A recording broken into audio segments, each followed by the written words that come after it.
Well, what a past 24 hours across the eastern half of the United States. We have got a major snowstorm now starting to push into Atlantic Canada.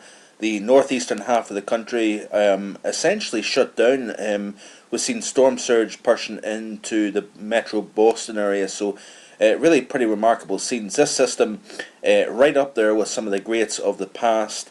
Deepening 59 millibars in 24 hours, 36 millibars in 12 hours.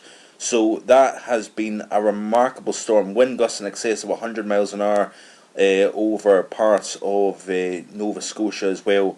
That system exits and it is now opening the door to potentially the coldest air mass in some 20 years for the northeastern half of the country. We're going to be talking about temperatures potentially pushing below zero, even down into Philadelphia. We've not seen that since the 1990s.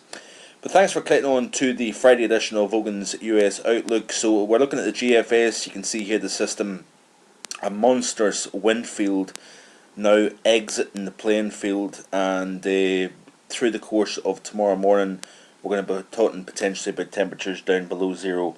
Like I say, in Philadelphia, low single figures probably in DC, below zero in New York City, and potentially close to 10 below in Boston. So very, very impressive cold. And then of course on top of that we've got wind chill to contend with as well.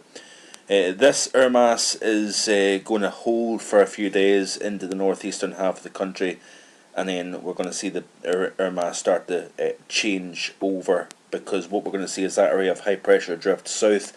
We're going to pull in a southwesterly wind, and although it's not going to be necessarily a sudden warm up, but what we are going to find is we're going to see the temperatures moderate from that extreme to cold level. So we're going to go from extreme cold to cold, if you get what I mean. And then as we start to push in towards the early next week, we're going to be talking about another system pushing through. But one thing I will say is this much: as impressive as this cold air mass is to start the month of January, we've got an impressive turnaround coming as well.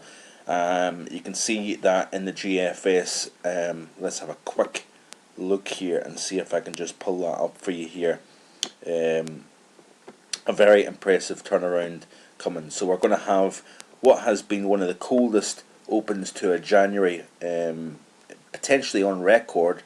We are going to all of a sudden flip things around. So highs in the single digits in New York probably tomorrow, close to zero or just barely above zero in Boston, 10 or 11 degrees in Philadelphia. These are daytime highs tomorrow, but what we are going to start to see is we're going to see a change mid-month onwards, and you can see here, look at this here, much milder air starting to push up into the area. So we're going to see tremendous snow melt going on. We could be seeing flooding problems.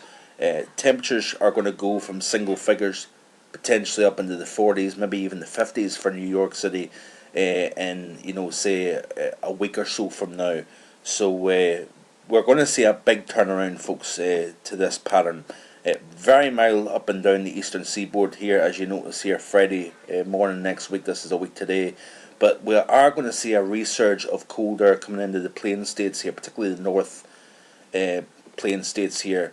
But you can see here what we're talking about here. As we push towards mid-month, we do have another surge of cold coming in, but nothing in the order of what we've got at the moment here. So a lot of things going on here. Big snow totals, big problems on the east coast. We've got damage, power lines down, and of course now we're going to start to see things really freezing up big time. But the good thing is we've got, of course, that January thaw on the way. Hope you have a great day, and I'll be back in the next couple of days with more. Bye for now.